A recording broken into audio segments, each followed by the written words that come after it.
Hello again, and thanks for looking back at the channel.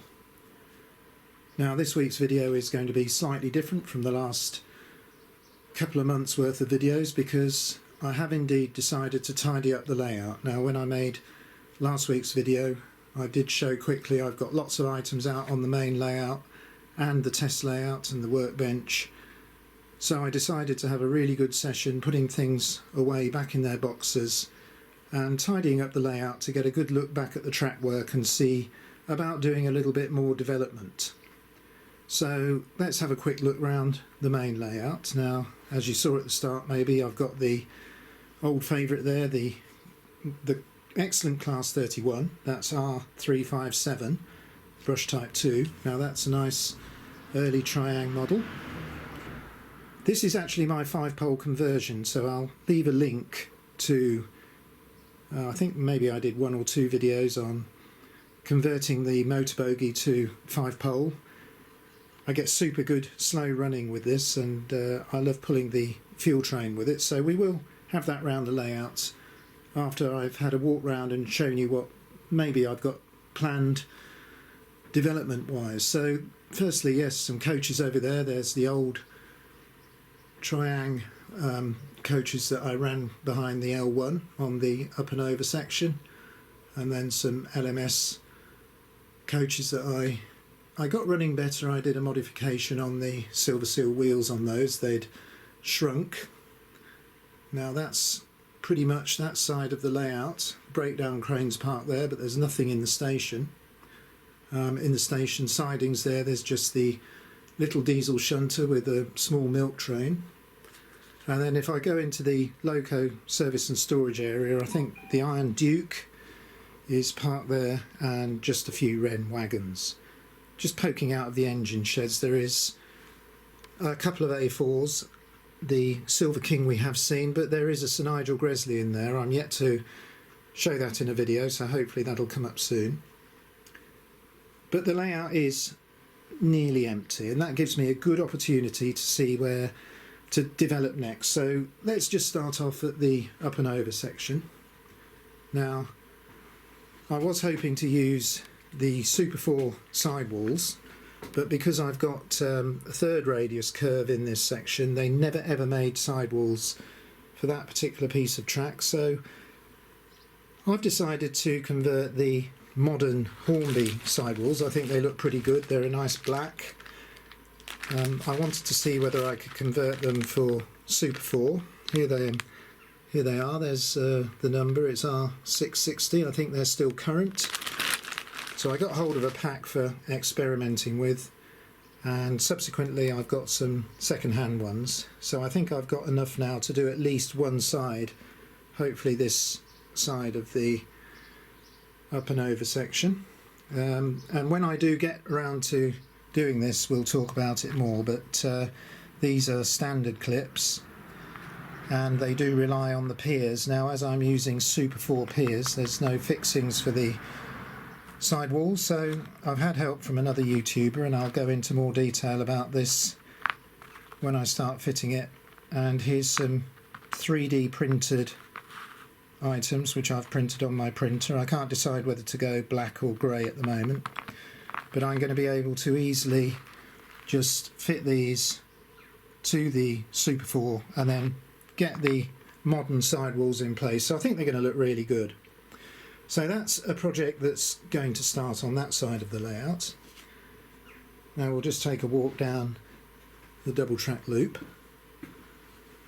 Now the inner double track loop isn't quite finished. Now this section of track hasn't been nickel plated, and you can probably see that these miniature quarter straights haven't, and this set of points. So this has encouraged me to get my nickel plating plant back up and running.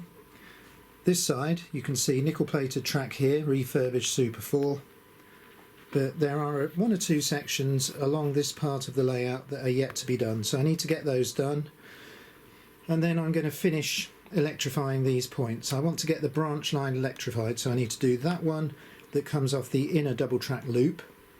Now if we travel along here, I've already got these working, and I've got an uncoupling ramp there which is very handy.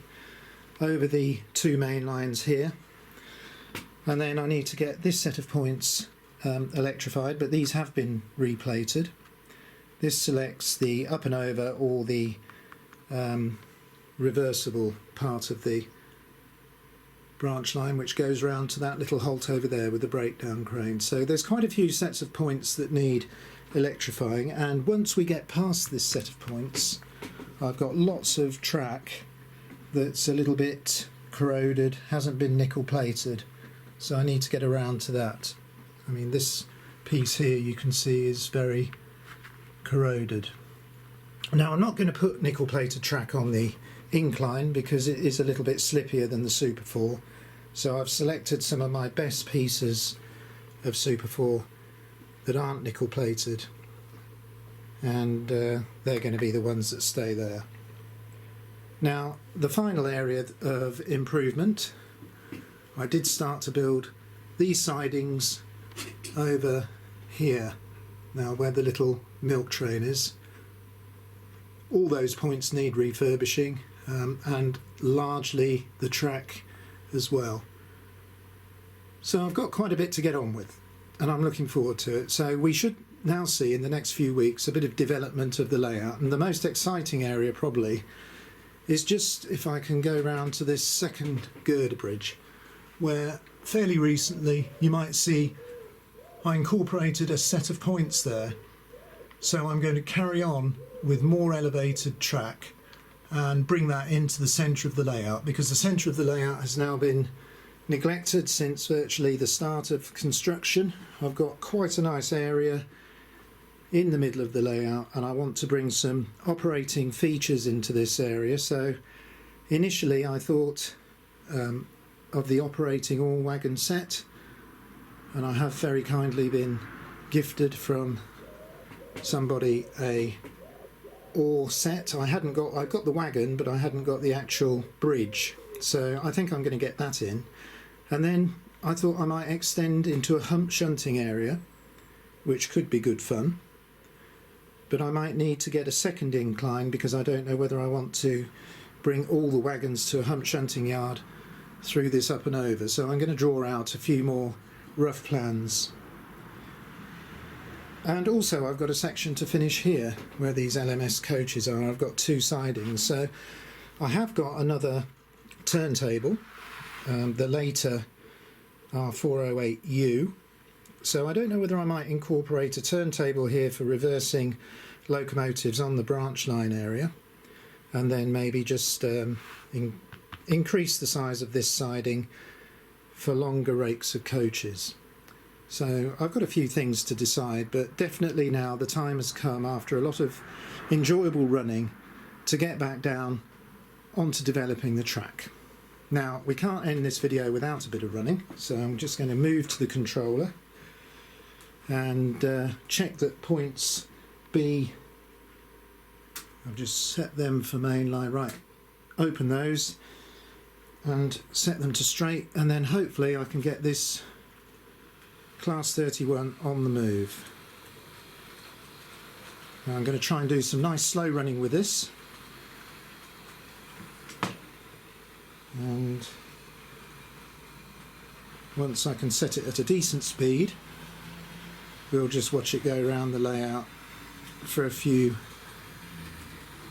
circuits. So just forgive the hesitation there. I've got my hand down on the controller and I'm just remembering to set the points for mainline running. So I hope that's probably going to be reliable. I haven't run this loco for a little while, but it seems to be making its way around the layout nicely. Let's see how it copes with this diamond. I think if it crosses that okay, and it does, bear in mind only pickups on the power bogie, I think we can enjoy a few circuits of this excellent brush type 2 pulling the fuel train. So I hope you've been interested in this update, and now I need to get my nickel plating plant back up and running and start work getting this track plan a little bit more operational. So thanks for watching the video, and I'll leave you with the brush Type 2 Class 31 and the fuel train. So until the next video, I'll say goodbye.